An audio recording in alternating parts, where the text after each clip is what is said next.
Good evening. Ottawa residents are facing the largest property tax hike in years. Transit fares are increasing. OC Transpo is scrapping youth passes and hiking senior passes by 120%.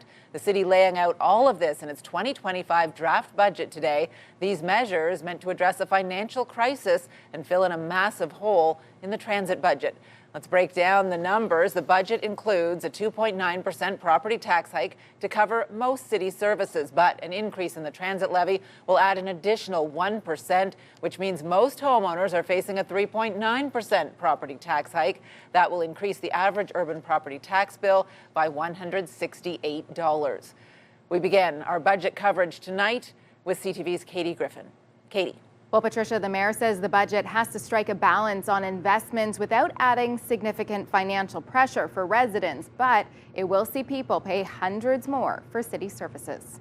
As seen on the slide, the draft 2025 budget. On Budget Day, a breakdown of how the city will spend your money. We're going to have to do a lot of patchwork and use a lot of duct tape to get through each budget year.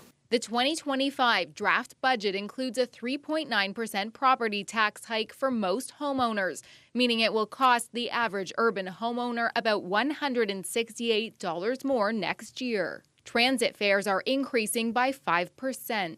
So obviously, I'm not standing here today with checks from the other two levels of government. Instead, there's a $36 million placeholder for funding to help fill a $120 million gap in OC Transpo's budget, but there's still been no guarantees.